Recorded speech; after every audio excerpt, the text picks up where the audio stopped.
मत, आज भी तेरा आसरा, कल भी तेरी आस, सदा सदा तेरा आसरा, सदा सदा तेरी आस। नम्रता दीनता से ओट गुरुवर दीजिए, मैं हूँ शरणागत तिहारी, चरणों में रख लीजिए।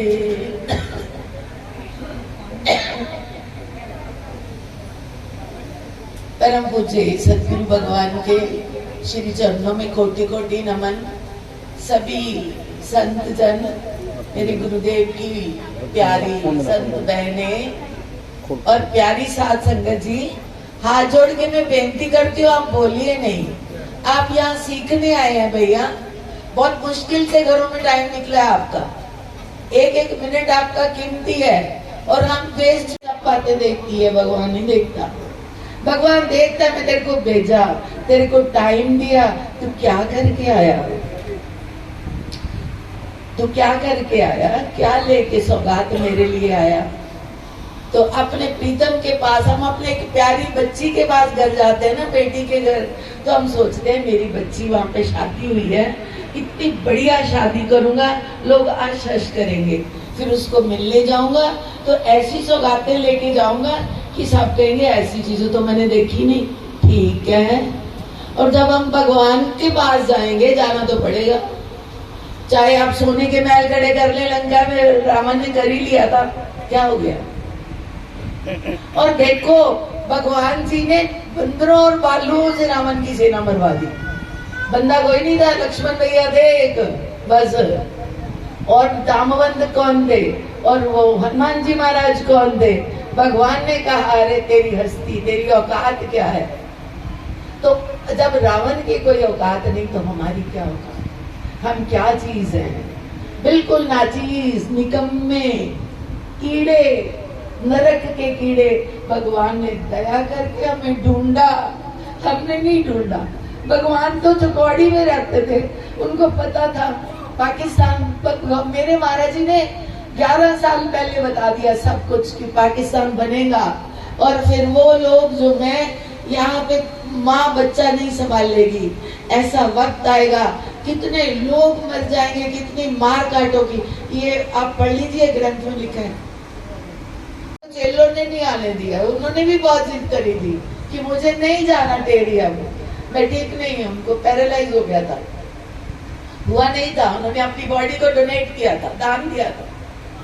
हिंदुस्तान का फर्स्ट वर्ल्ड वॉर लगा हुआ था, सबको पता है ना, 1919 में खत्म हुआ पहला युद्ध।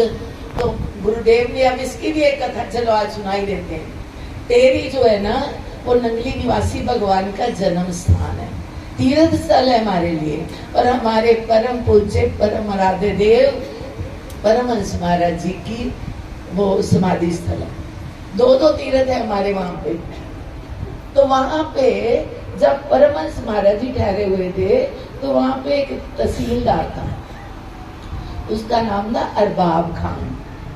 तो जब महाराज जी सत्संग करते हो तो जनरल सत्संग करते हैं, भगवान की बात करते हैं, ना उनको हिंदू से मतलब, ना मुस्लिम, ना सिख, ना ईसाई, वो तो जनरल टॉक करते हैं। अब भाई जी के यहाँ कौन कहाँ से है, कौन पूछ रहा है, सब महाराज जी के लिए आए हैं, सब भाई जी के बुलाने पे आए हैं। उन्होंने कृपा करी है, दूर दराज से सब बहन भाइयों को बुलाया।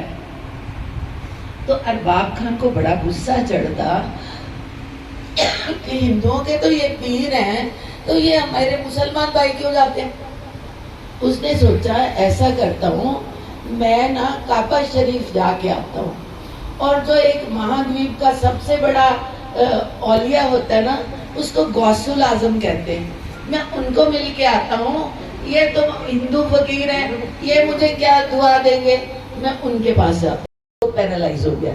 वो कहते बिल्कुल गलत, झूठ बोलता है। तो उनको पैरालाइसिस नहीं हुआ, वो बहुत बड़े फकीर है, हिंदुस्तान इस युद्ध में जीत जाएगा, इसलिए उन्होंने अपना दायां अंग हिंदुस्तान की फौज को दे रखा है।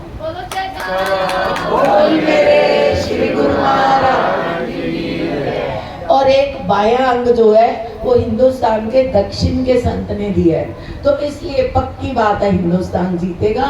और तू जो ये जो हिंदू मुस्लिम के चक्कर में पड़ा है ना, तो निकल जा और जाकर उनको प्रणाम कर। गौसुल आजम वो है, वो तुझे दुआ दे सकते हैं, और जो दुआ देंगे वो कभी खाली नहीं जाएगी। जा, तू मेरी राया नहीं है, मेरे से दुआ नहीं ले सकता तू। अब तो उसको लगा कि सच में मैं तो सारे मुस्लिम लोगों को भड़काता रहता हूँ, निंदा ही करता रहता हूँ, तो मैंने तो इतने बड़े फकीर की निंदा करी, अब क्या करूँ। वापिस आता है पर बहुत ही उदास, दुखी, परेशान। उस समय अंग्रेजों का राज था, तो अंग्रेजों के राज में वो उसकी एक अच्छी पोजीशन थी, तहसीलदार। उसने अपने ऑफिसर्स को मीटिंग कॉल करी और बोला कि भाई ऐसा है, मैं बहुत बड़े फकीर के पास गया था, गौसुल आजम के पास। तो उन्होंने कहा कि गौसुल आजम हिंदुस्तान में टेरी में रहते हैं। तो वो फकीर जो हैं उन्होंने अपना राइट बॉडी का जो पार्ट है वो युद्ध में दिया है, तो इसलिए हिंदुस्तान जीतेगा। अंग्रेज तो खुश हो गए, ऑफिसर सारे, शोर मच गया सारे ऑफिसर्स में कि हिंदुस्तान ने जीत जाना है। उन्होंने कहा चल फिर वो फकीर के पास हमें ले जा, हम तो उनकी ज़ियारत करेंगे, उनकी दुआएं मांगेंगे, लेट के प्रणाम करेंगे। अच्छा, अब ये सारे के सारे ऑफिसर्स और अरबाब खान चल पड़ा, बहुत सारे फ्रूट्स लिए।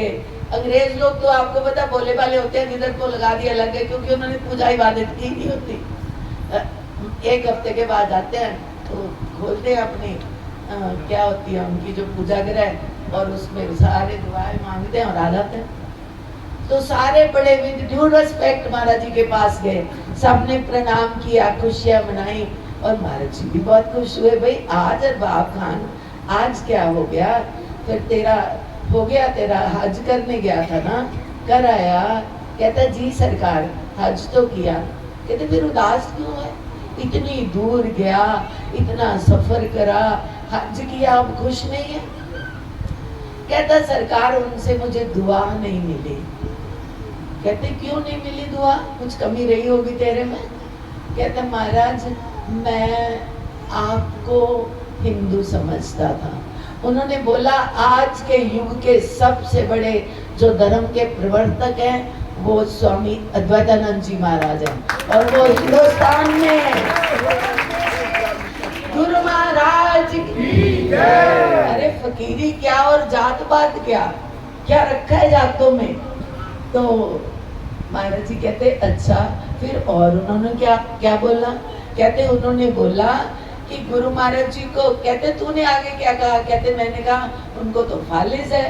कहते फिर उन्होंने क्या जवाब दिया, बोले उनको फालिस नहीं है, उन्होंने अपनी बॉडी का पार्ट जो है वो हिंदुस्तान की फौज को दे दिया और हिंदुस्तान जीतेगा, ये हमारा वचन है। तो महाराज जी हंसने लगे। कहते अरबाब खान फिर आज हम उनकी बात सच्ची कर दे।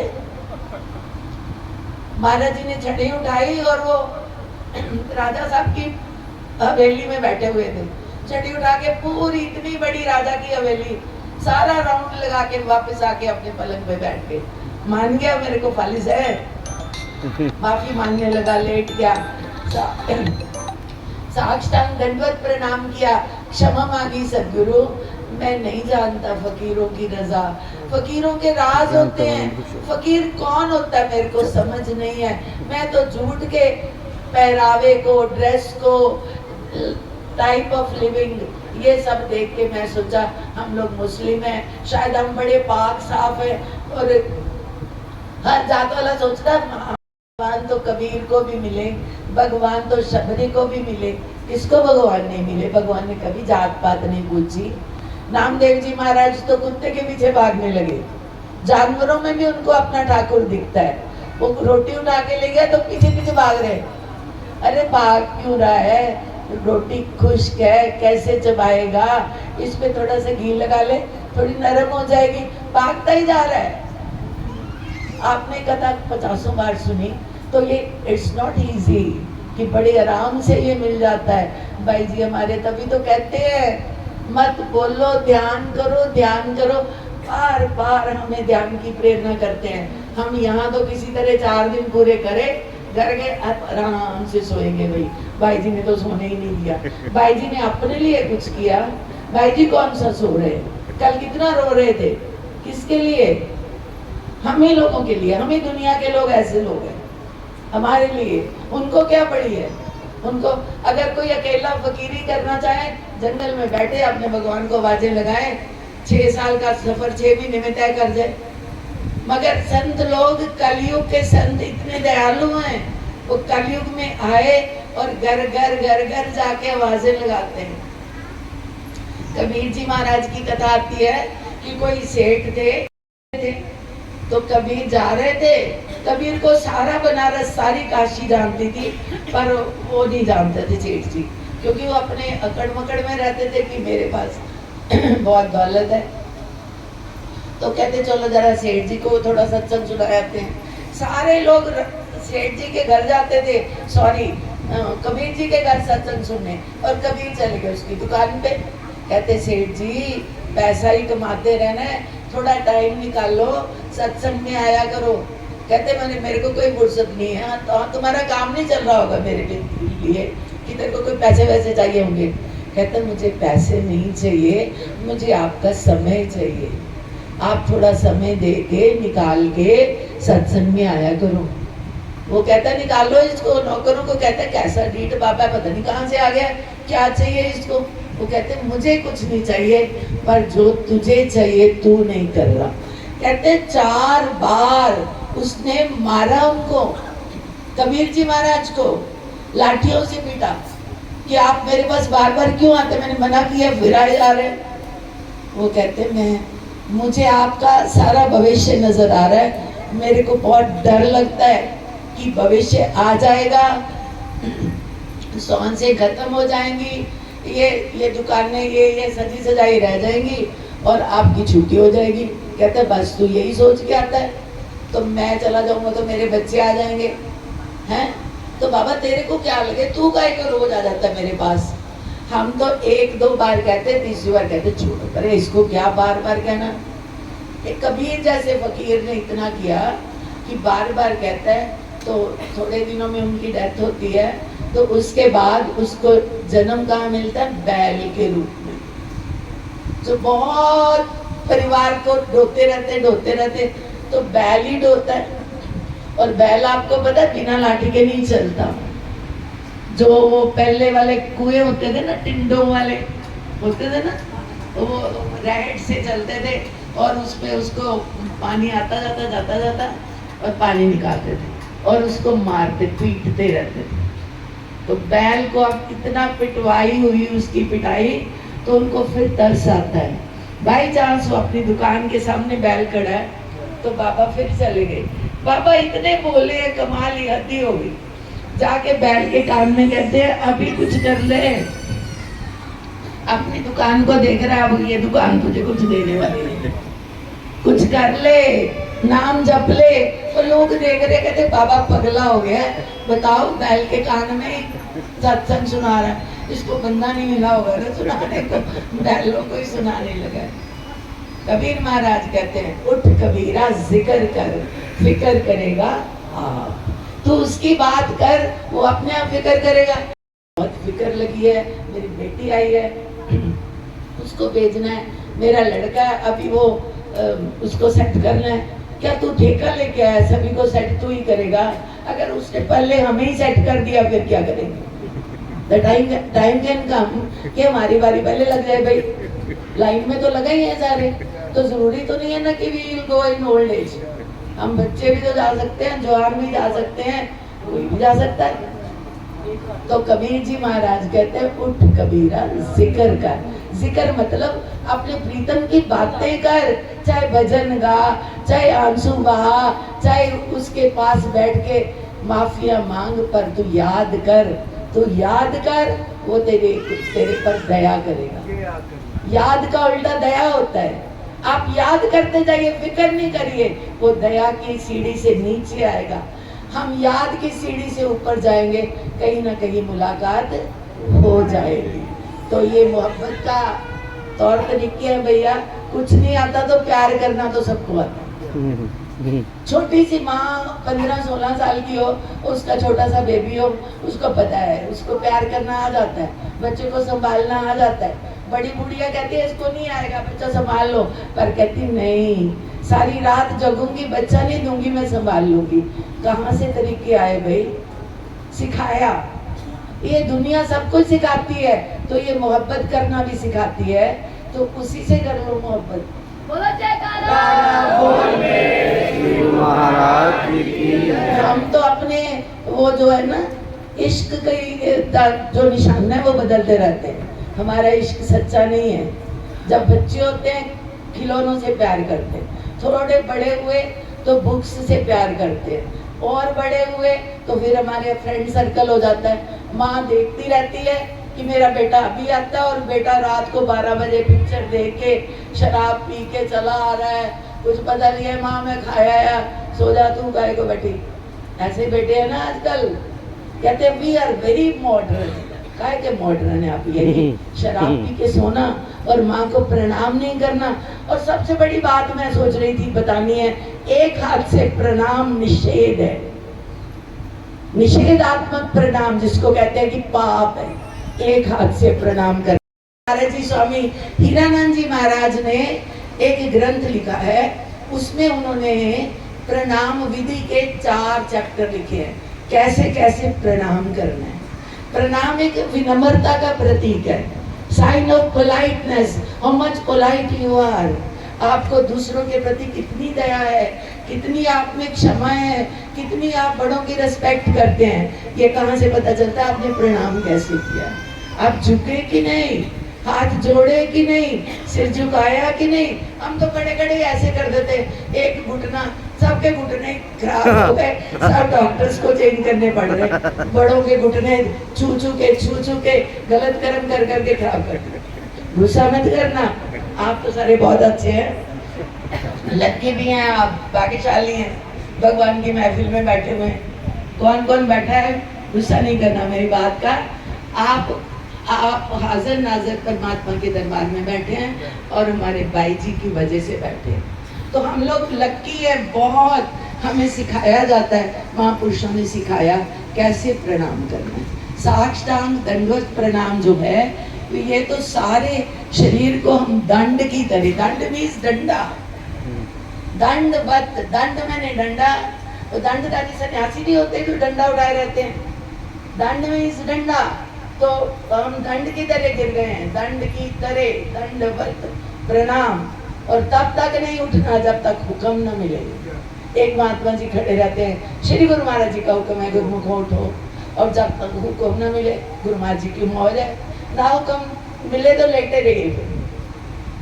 तो डंडे की तरह, डंडा तो भाई डेड होता है, डंडे में तो कोई जान प्राण होता नहीं। तो हम गुरु के आगे दंडवत इसलिए करते हैं कि गुरु महाराज जी मैं पुराना जो था वो मर गया, डंडे की तरह पड़ा हूँ, अब आप उठाओगे तो आपकी नजरों से, नानक नदरी नदर निहाल, सतगुरु नजरों से निहाल करते हैं। तभी तो सभी आके नाचते हैं, आप आरती की थाली को छू लेते हो, भगवान की नजरों में तो आए, क्योंकि भगवान कहते हैं मैं आरती के टाइम में हाजिर नाजिर रहता हूँ। और जो बच्चा आगे से निकलता जाता है वो अपनी परम पवित्र चमत्कारी नजरों से सब बच्चों को देख लेते हैं। इतना ही काफी है कि उन्होंने हमें देख लिया। हम लाख बार देखें कोई फायदा नहीं, वो एक बार देखेंगे तो बिगड़ी बन जाएगी, है ना। उनको तकदीर बनानी आती है। हम बिगड़े तिगड़े आए हुए हैं, सारे डंडे ही हैं, टेढ़े मेढ़े डंडे भी हैं बीच में। हम कोई किसी को कोई लत लगी, किसी को कोई लगी है, पर भगवान उन सारी बातों को इग्नोर करते हैं। वो कहते तू आ तो सही, तू मेरे आशाने में तो आ, तू मेरे उसमें तो आ, मेरी नजरों के बीच तो आ, मैं तुझे तेरे सारे पाप क्षमा कर दूंगा। भगवान श्री कृष्ण ने भी यही वादा किया ना कि तू मेरी शरण में आ जा, मैं तुझे सब पापों से मुक्त कर दूंगा। अर्जुन तू बस कुछ मत सोच, तू मेरी शरण में आ।